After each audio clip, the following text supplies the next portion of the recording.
Hello friends. तो आज की वीडियो में हम डिस्कस करने वाले हैं जीएसटीआर 1 के बारे में। ये एक आउटवर्ड सप्लाईज की रिटर्न है जो कि मैंडेटरी है फाइल करना उन टैक्स पेयर्स को जिनकी टर्नओवर मोर देन 5 करोड़ है या फिर उनकी टर्नओवर लेस देन 5 करोड़ है बट उन्होंने क्यूआरएमपी स्कीम में ऑप्ट नहीं कर रखा है। तो इस रिटर्न की ड्यू डेट होती है 11th of next month, like जनवरी 2022 की जो ड्यू डेट होगी वो होगी 11th ऑफ फरवरी 2022 और इसको फाइल करना मैंडेटरी है बाय द ड्यू डेट। अगर हम इसे बाय ड्यू डेट फाइल नहीं करते हैं तो हमें लेट फीस तो लगेगी ही, प्लस रेसिपिएंट को इसका क्रेडिट लॉस हो जाएगा उस मंथ के लिए। अगर हम इसे 11th तक ही फाइल कर देते हैं तो रेसिपिएंट के जीएसटीआर 2B में, जनवरी के जीएसटीआर 2B में ही उसको हमारे इन्वॉइसेस शो हो जाएंगे। अगर हम इसमें डिले करते हैं तो उसे एक मंथ डिले इन्वॉइसेस शो होंगे। मतलब अगर हम इसे 12th ऑफ फरवरी को भी फाइल करते हैं जनवरी की रिटर्न, तो रेसिपिएंट को उसका क्रेडिट जनवरी की रिटर्न में नहीं मिलेगा और उसको एक मंथ का डिले हो जाएगा। तो आइए देखते हैं इसके स्टेप बाय स्टेप कि इसे कैसे फाइल करते हैं और इसमें क्या क्या ऑप्शंस हैं। तो सबसे पहले हम B2B सप्लाईज को हम शो करेंगे, B2B इन्वॉइसेस को। तो सबसे पहले हमें B2B इन्वॉइसेस के टैब के ऊपर क्लिक करना होगा। तो B2B इन्वॉइस पे क्लिक करने के बाद हमें ऐड रिकॉर्ड्स पे क्लिक करना है। ऐड रिकॉर्ड्स पे क्लिक करने के बाद हमें रेसिपिएंट का जीएसटी नंबर डालना है। मैंने अपने जितने भी रेसिपिएंट्स हैं उनका माई मास्टर क्रिएट कर रखा है। ये कैसे क्रिएट करते हैं इसके लिए आप मेरी प्रीवियस वीडियो देख सकते हैं। अगर हम ये नहीं भी क्रिएट करते हैं तो हम नॉर्मली जीएसटी नंबर डाल सकते हैं, बट माई मास्टर क्रिएट करने से हमें बार बार जीएसटी नंबर डालने की रिक्वायरमेंट नहीं रहती है। सिंपली हम कीवर्ड से सेम जीएसटी नंबर यहाँ पे डाल सकते हैं। इसके बाद हमें इनवॉइस नंबर एंटर करना होता है। तो मैंने एक डमी डेटा प्रिपेयर कर रखा है कंप्लीट जीएसटीआर 1 के लिए। हम उसके बेसिस पे जीएसटीआर 1 प्रिपेयर करेंगे। तो हम यहाँ पे इनवॉइस नंबर कॉपी पेस्ट कर सकते हैं। फिर हमें इनवॉइस डेट यहाँ पे एंटर करनी होगी। इनवॉइस डेट एंटर करने के बाद ये हमसे टोटल इनवॉइस वैल्यू पूछ रहा है। Total invoice value sum total होती है टैक्सेबल वैल्यूज प्लस टैक्सेस, या फिर आपने और कोई चार्जेस कलेक्ट करे हों तो उस सब की टोटल इनवॉइस वैल्यू यहाँ पे हमें एंटर करनी है। टोटल इनवॉइस वैल्यू आप देखेंगे यहाँ पे कॉपी पेस्ट नहीं होती है। अगर आपको कॉपी पेस्ट करना है तो उसके लिए एक शॉर्टकट है, आप इसको अपने सर्च बार के अंदर पेस्ट कर सकते हैं एंड इसको फिर ड्रैग करके यहाँ पे मूव कर सकते हैं। इसके बाद हमें प्लेस ऑफ सप्लाई एंटर करना होता है यहाँ पे। तो जो भी आपकी प्लेस ऑफ सप्लाई होगी आपको यहाँ पे वो एंटर करनी है। इसके बाद हमें रेट वाइज एक टेबल दे रखी है यहाँ पे। इस रेट वाइज टेबल में हमें जिस भी रेट में हमारी सप्लाई फॉल कर रही है उस रेट के अंदर हमें टैक्सेबल वैल्यू एंटर करनी होती है। तो यहाँ पे मैं टैक्सेबल वैल्यू एंटर करूँगा एंड आप देख रहे हैं टैक्सेस ऑटोमेटिकली कैलकुलेट हो जाते हैं और हम इसे रीवेरीफाई भी कर सकते हैं अपनी कैलकुलेटेड वैल्यूज़ के साथ। इसके बाद हमें सेव पे क्लिक करना है। सेव पे क्लिक करने के बाद रिकॉर्ड एक्सेप्ट हो जाएगा एंड देन हमें बैक पे क्लिक करना है एंड आप देख सकते हैं कि हमारा इनवॉइस यहाँ पे प्रोसेस्ड इनवॉइस में आ रहा है। इसके बाद हम बैक पे क्लिक करेंगे। अब हमने एक इनवॉइस ऐड किया था तो B2B सप्लाईज में एक इनवॉइस शो हो रहा है। अब हम B2C लार्ज इनवॉइसेस टैब में डेटा फिल करेंगे। B2C लार्ज इनवॉइसेस में वो डेटा आता है जो हमने इंटर स्टेट सप्लाई किया होता है और invoice value more than 2.5 lakhs होती है। यहाँ पे इनवॉइस वैल्यू की बात कर रहा है, टैक्सेबल वैल्यू की बात नहीं कर रहा है। तो मतलब अगर इन टैक्सेबल वैल्यू हमारी 2.5 लाख से कम है बट इंक्लूडिंग टैक्सेस अगर हमारी invoice value more than 2.5 lakh हो जाती है तो हमें इसमें वो इनवॉइस रिपोर्ट करना है। और ये इंटर स्टेट सप्लाई की बात कर रहा है, तो यानी कि अगर आपने किसी और स्टेट में सप्लाई करा है तो ही आपको इसमें डेटा शो करना है। तो B2C सप्लाईज के अंदर हम डेटा ऐड करेंगे। अब इसके लिए सबसे पहले हमें ऐड रिकॉर्ड करना होगा। ऐड रिकॉर्ड करने के बाद हम ये प्लेस ऑफ सप्लाई पूछ रहा है। तो प्लेस ऑफ सप्लाई हमने यहाँ पे जैसे 37 आंध्र प्रदेश में सप्लाई किया है तो प्लेस ऑफ सप्लाई में हम आंध्र प्रदेश डालेंगे। इनवॉइस नंबर हमें डालना होगा, तो हम इनवॉइस नंबर इसमें एंटर करेंगे। इनवॉइस डेट हमें डालनी होगी इसमें 11 जनवरी 2022। टोटल इनवॉइस वैल्यू कितने की थी 3,54,000। और then same rate wise table है, तो हमें इसमें जिस भी रेट में हमने सप्लाई किया है उसकी टैक्सेबल वैल्यू डालनी होगी और टैक्सेस आप रीचेक कर सकें। इसके बाद हमें सेव पे क्लिक करना है और रिक्वेस्ट एक्सेप्टेड सक्सेसफुली का मतलब हमारा कोई वैलिडेशन एरर नहीं था।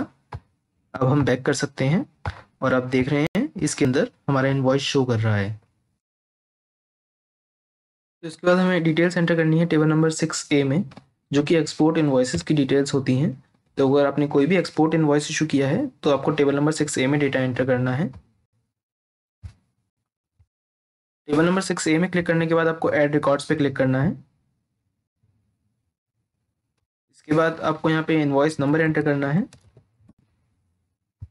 Export number and then invoice number and then invoice date आपको यहाँ पे एंटर करनी है।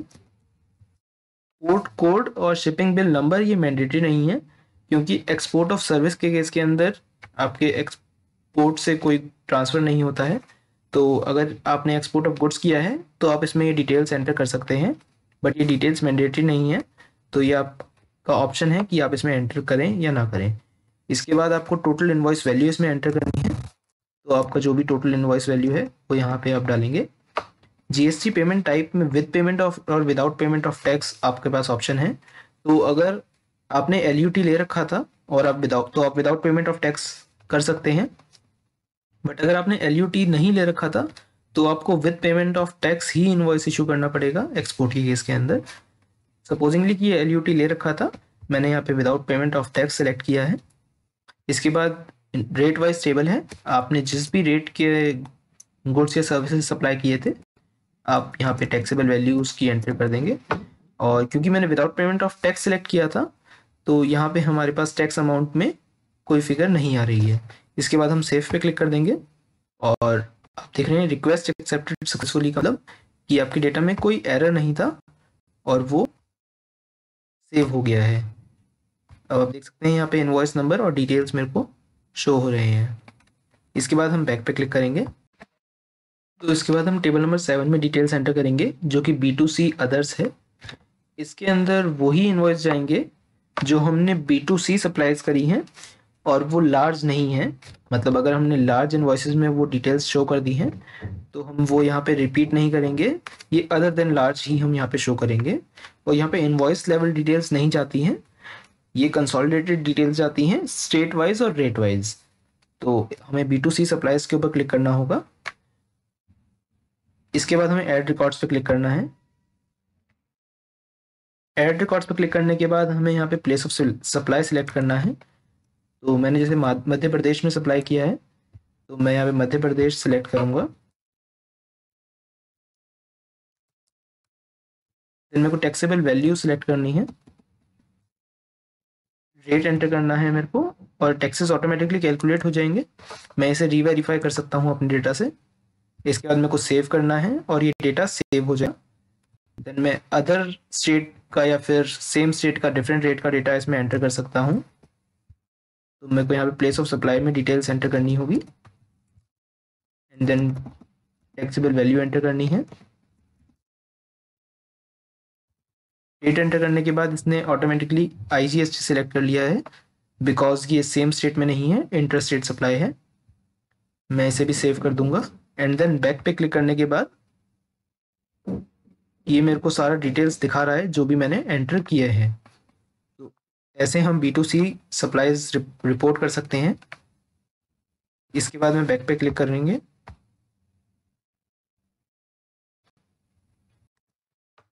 इसके बाद हम टेबल नंबर 8 में डेटा एंटर करेंगे, जो कि nil rated exempted and non GST supplies की टेबल है। तो अगर आपने during the month nil rated exempted and non GST supplies provide करी हैं तो आपको टेबल नंबर 8 में डेटा फिल करना है। आप टेबल नंबर 8 में क्लिक करेंगे। इसके बाद आपको यहाँ पे रोज दिखाएगा intra state supply to registered person, intra state supply to unregistered person, intra state supply to registered person and intra state supply to unregistered person. And हमारे पास यहाँ पे कॉलम्स हैं nil rated supplies, exempted supplies and non GST supplies. तो मैंने यहाँ पे जो डेटा है उसके अंदर हमने यहाँ पे इंट्रा स्टेट सप्लाई प्रोवाइड करी है और जो कि एग्जम्प्टेड हैं, तो हमें यहाँ पे 60,000 एंटर करना है। ये कुछ भी हो सकता है, एग्जम्प्टेड सप्लाईज लाइक मेरा रेंट हो सकता है जो मेरे को रिसीव हुआ हो, तो ये, और अनरजिस्टर्ड पर्सन से रिसीव हुआ हो फॉर रेजिडेंशियल यूज़, तो मैं यहाँ पे एग्जम्प्टेड सप्लाईज में वो डिटेल्स एंटर कर दूंगा। नॉन जीएसटी सप्लाईज भी हो सकता है मैंने प्रोवाइड करी हूँ कुछ ड्यूरिंग द मंथ, लाइक मैंने लिकर सेल करी हो, तो मैं यहाँ पे वो नॉन जीएसटी सप्लाईज भी सेव कर दूंगा। इसके बाद मेरे को सेव पे क्लिक करना है। सेव पे क्लिक करने के बाद ये 30 सेकेंड्स के अंदर डेटा अपलोड हो जाएगा। मैं रिफ्रेश करके इसे कंफर्म भी कर सकता हूँ। तो इसके बाद मैं बैक पे क्लिक करूँगा।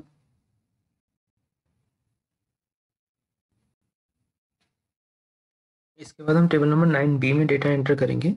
टेबल नंबर 9B के दो टाइल्स हैं, एक credit note and debit note for registered and second one is debit note credit note for unregistered. सबसे पहले हम credit note debit note registered के ऊपर डेटा फिल करेंगे। तो इसके अंदर हमें ऐड रिकॉर्ड्स करना होगा। ऐड रिकॉर्ड्स करने के बाद हमें यहाँ पे रेसिपिएंट का जीएसटी नंबर एंटर करना है। जीएसटी नंबर डालने के बाद हमें यहाँ पे credit note debit note number डालना है।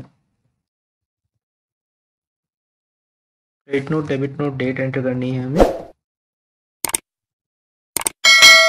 प्लेस ऑफ सप्लाई हमें एंटर करना है और हमें यहाँ पे डेबिट नोट या क्रेडिट नोट सिलेक्ट करना है। तो ये मेरा क्रेडिट नोट है, मैं पहले क्रेडिट नोट सिलेक्ट करूँगा। नोट वैल्यू मैं इसमें एंटर करूँगा। नोट वैल्यू हमारी टैक्सेबल वैल्यू प्लस इन टैक्सेस होते हैं। इसके बाद मेरे पास आइटम वाइज रेट वाइज एक शीट है, इसके अंदर मेरे को डेटा एंटर करना है। तो मैंने 18% की टैक्सेबल वैल्यू का क्रेडिट नोट इशू किया है, तो मैं यहाँ पे 50,000 18% में डालूंगा और टैक्सेस ऑटोमेटिकली आएंगे, मैं उसे रीवेरीफाई कर सकता हूँ। तो सेव पे क्लिक करना है।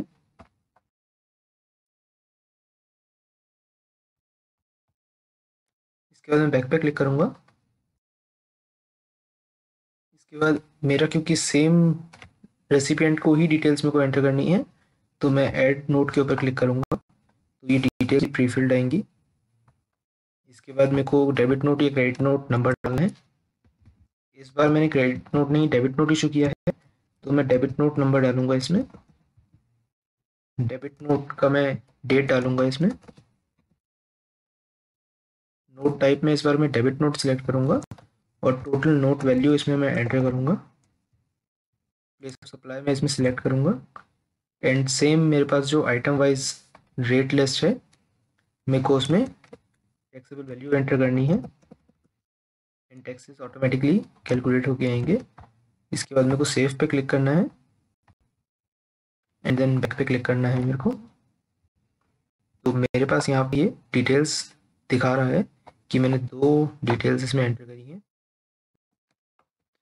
इसके बाद हम table number 9B credit note debit note unregistered में डेटा फिल करेंगे।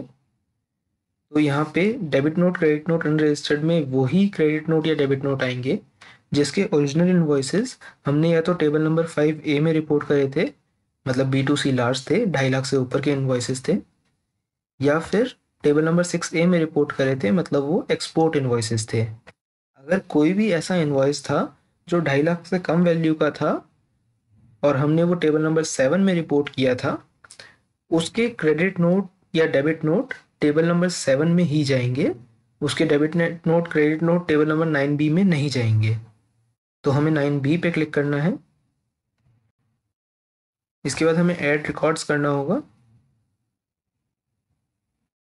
ऐड रिकॉर्ड्स करने के बाद हमें यहाँ पे इनवॉइस टाइप में B2CL एक्सपोर्ट विद पेमेंट और विदाउट पेमेंट पूछ रहा है, तो हम सबसे पहले B2CL एक इनवॉइस डालेंगे इसमें। B2CL इनवॉइस हमारे पास क्रेडिट नोट है, तो हमने क्रेडिट नोट इशू किया था।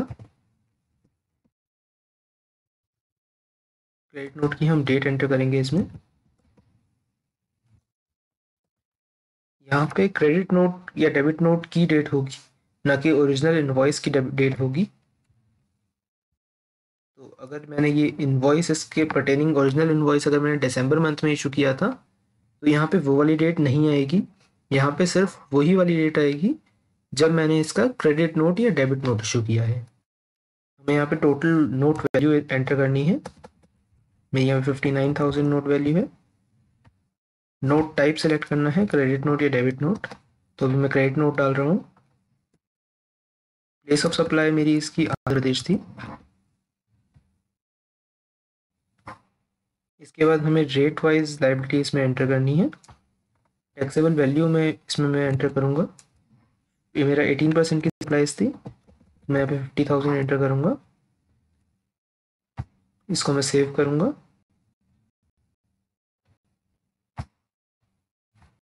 रिकॉर्ड मेरा यहाँ पे आ गया है। इसके बाद मेरे को ऐड रिकॉर्ड करना है।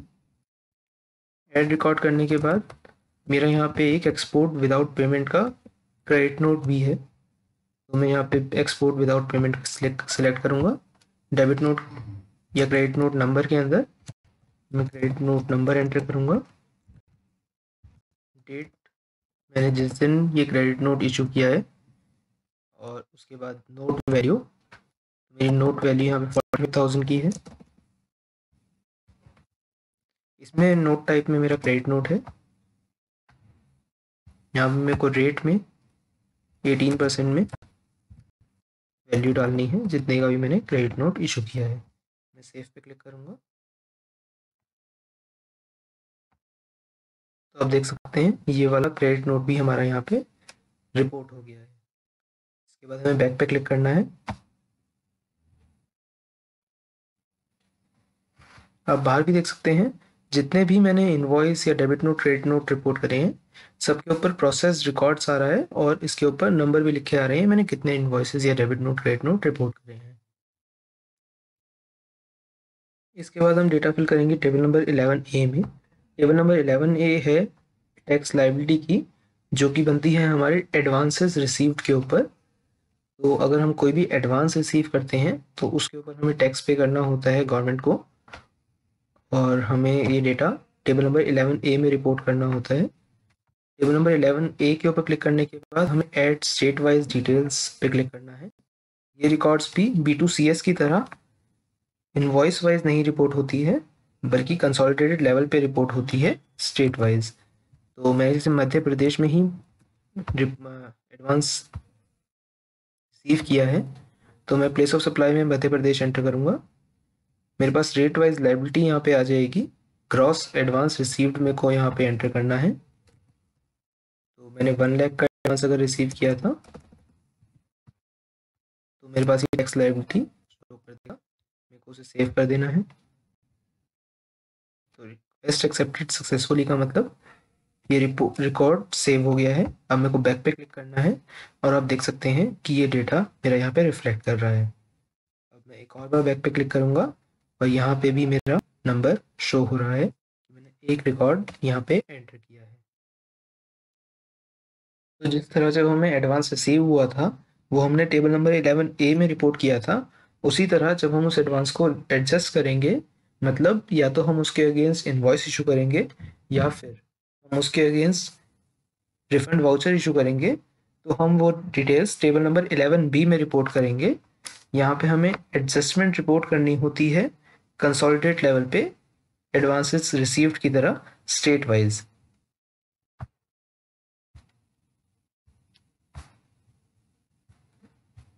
हमें यहाँ पे प्लेस ऑफ सप्लाई एंटर करना होगा।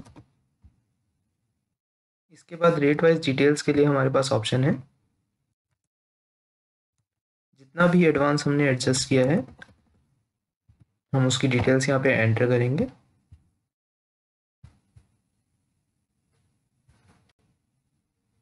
रिक्वेस्ट एक्सेप्टेड सक्सेसफुल हो गया है और ये आप देख रहे हैं प्रोसेस रिकॉर्ड्स में शो हो रहा है। तो इसके बाद हमें डेटा एंटर करना है टेबल नंबर 12 में, जो कि है HSN wise summary of outward supplies. तो हमने जितनी भी डिटेल्स एंटर करी थी इनवॉइस वाइज या फिर कंसोलिडेट लेवल पे B2B सप्लाईज की, B2C लार्ज की या B2C स्मॉल की एक्सपोर्ट इनवॉइसेस और उनके डेबिट क्रेडिट नोट, हमें उसकी डिटेल्स यहाँ पे HSN वाइज सबमिट करनी है, जो कि कंसोलिडेटेड लेवल पे हमें सबमिट करनी है। हमें इसके अंदर एडवांसेस रिसीव्ड और एडवांसेस एडजस्टमेंट की HSN कंसोलिडेट नहीं करने हैं, वो हम जब एक्चुअल में उसको सप्लाई करेंगे तब हमें उसे रिपोर्ट करना है। तो हम टेबल नंबर 12 में डेटा एंटर करना स्टार्ट करते हैं। इसके अंदर सबसे पहले हमें HSN नंबर एंटर करना होगा। तो जिस भी HSN कोड में हमने सप्लाई करी है, हमें वो HSN कोड यहाँ डालना है और डिस्क्रिप्शन यहाँ पे ऑटो पॉपुलेट हो जाएगा। इसके बाद हमें उसकी टैक्सेबल वैल्यू डालनी है टोटल कंसोलिडेट लेवल पे। हमें इसमें रेट एंटर करना है और हमें इसमें टैक्सेस एंटर करने हैं, जितने भी टैक्सेस हमने चार्ज करे हैं इस HSN कोड में।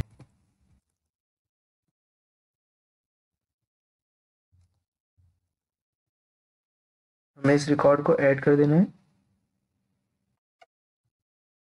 अगर हमने किसी और HSN कोड में भी सप्लाई करी है, हमें वो डिटेल्स भी यहाँ पे एंटर करनी है।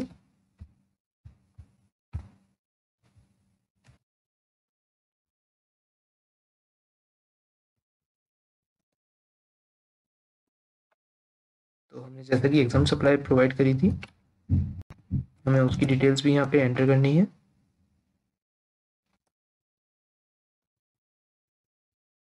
इसको भी हम ऐड कर देंगे। फिर हम इस डिटेल को सेव कर देंगे। सेव होने के बाद हमारा ये टेबल फिल हो जाता है।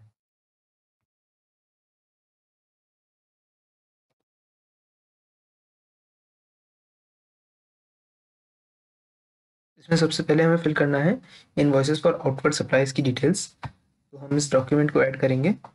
तो हमने जितने भी इनवॉइसेस इशू करे थे ड्यूरिंग द मंथ, हमें उसकी डिटेल्स इसमें एंटर करनी है। तो हमने सबसे पहले जैसे यहाँ पे इनवॉइस इशू कर रखे हैं 010 से 025 तक, तो हम इसकी डिटेल्स यहाँ पे ऐड करेंगे।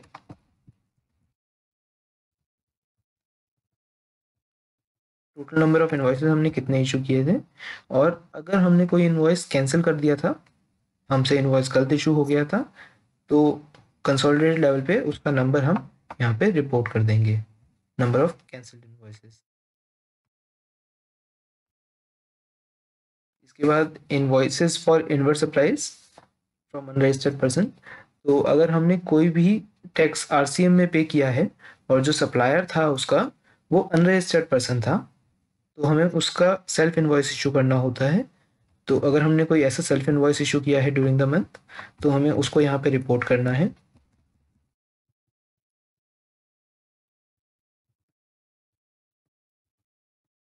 तो हमने टोटल 21 सेल्फ इनवॉइस इशू किए हैं, जिसमें से कोई कैंसिल नहीं हुआ, तो नेट इशूड हमारे 21 इनवॉइसेज हैं। इसी तरह अगर हमने कोई रिवाइज इनवॉइस इशू किया है, हमसे पहले गलत इनवॉइस इशू हो गया था, उसमें हमने कोई रिवीजन करी है, तो वो हमें यहाँ पे रिपोर्ट करनी होती है। भाई हमने कोई ऐसी रिवीजन नहीं करी है, तो अभी हम यहाँ पे कुछ रिपोर्ट नहीं करेंगे। अगर हमने कोई डेबिट नोट इशू किया है, तो उसकी डिटेल्स भी हम यहाँ पे ऐड करेंगे। तो हमें यहाँ पे डेबिट नोट नंबर ऐड करना होगा सीरीज में जो हमने रिपोर्ट करने हैं। सिमिलरली हमें क्रेडिट नोट नंबर भी यहाँ पे ऐड करना होगा। उसके लिए हमारे पास क्रेडिट नोट का ऑप्शन है। क्रेडिट नोट हमने 3 इशू करे हैं, तो यहाँ पे हम 01 से 03 तक रिपोर्ट कर देंगे। इसके बाद अगर हमें कोई एडवांस रिसीव हुआ था, तो हमें रिसिप्ट वाउचर इशू करना होता है, तो हमें उस रिसिप्ट वाउचर की सीरीज भी यहाँ पे रिपोर्ट करनी होगी।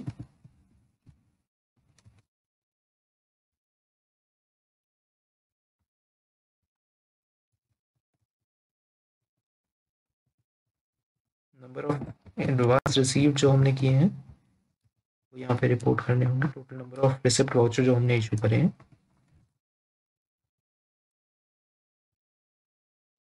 इसके बाद हमें डिटेल्स एंटर करनी है टेबल नंबर 7 में, जो कि है पेमेंट वाउचर्स की डिटेल। तो अगर हमने कोई भी ऐसी ट्रांजैक्शन करी थी जो RCM में फॉल करती है और हमने सप्लायर को उसके लिए पेमेंट करी है, तो हमें एक पेमेंट वाउचर इशू करना होता है और उसकी डिटेल्स हमें रिपोर्ट करनी होती है टेबल नंबर 7 में। तो हमने यहाँ पे पेमेंट वाउचर इशू करे हैं नंबर 30 से लेके 40 तक। टोटल हमने 11 पेमेंट वाउचर इशू करे हैं ड्यूरिंग द मंथ।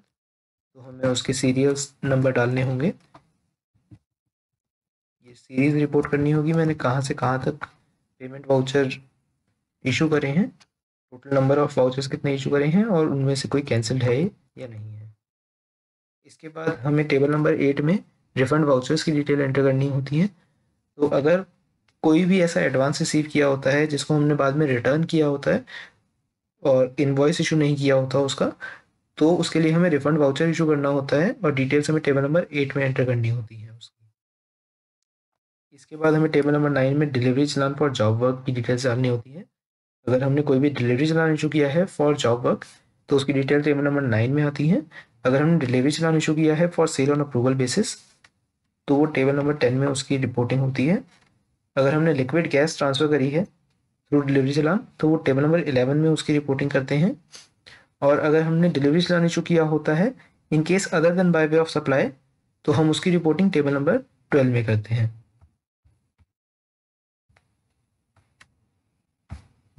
इसके बाद हमें इसे सेव करना होगा।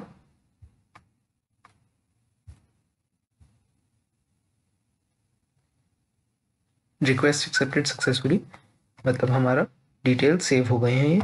अब हमें इसके अंदर बैक करना है।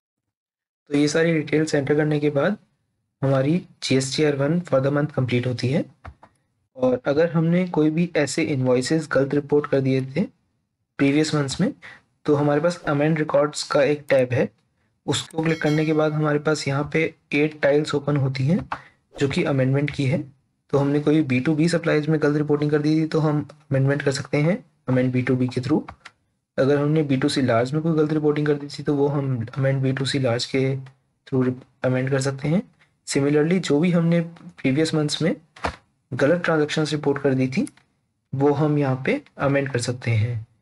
और इसको अमेंड करने के लिए हमारे पास एक टाइमलाइन है जो कि है सितंबर ऑफ नेक्स्ट फाइनेंशियल ईयर। तो जैसे कि अगर मैं बात करूं कि अगर मैंने जैन 2022 के अंदर कोई भी ट्रांजैक्शन गलत रिपोर्ट कर दी थी तो हमारे पास ये फाइनेंशियल ईयर है 21-22, तो इसको मैं अमेंड करके सही कर सकता हूँ सितंबर 2022 तक। इसके बाद मैं फाइनेंशियल ईयर 21-22 की ट्रांजैक्शंस करेक्ट नहीं कर सकता हूँ। इसके बाद हमें यहाँ पे जनरेट समरी करनी होगी। तो जनरेट समरी करने के बाद हमें रिफ्रेश बटन के ऊपर क्लिक करना है। रिफ्रेश बटन क्लिक करने के बाद हमारी समरी का स्टेटस यहाँ पे शो हो जाएगा। जब भी समरी रेडी हो जाएगी तो हमें यहाँ पे मैसेज आ जाएगा कि summary has been generated. And इसके बाद हम यहाँ पे एक्नॉलेजमेंट पे क्लिक करके रिटर्न को सबमिट कर सकते हैं। एंड उसके बाद हम रिटर्न फाइल कर सकते हैं थ्रू DSC और EVC जो भी कन्वीनियंट हो। एंड इसके बाद हमारा GSTR1 का प्रोसेस कंप्लीट होता है। हमारे जितने भी इन्वॉइसेस हैं जो भी रजिस्टर्ड इन्वॉइसेस हैं वो उन सबका क्रेडिट GSTR2B में रेसिपिएंट के पास फ्लो हो जाएगा। आई होप ये वीडियो आपके लिए बहुत ही यूज़फुल रहेगी GSTR1 फाइल करने के लिए। ऐसे ही और रिटर्न फाइलिंग वीडियोस और अब GST के अपडेट्स के लिए please subscribe to the channel. Thank you.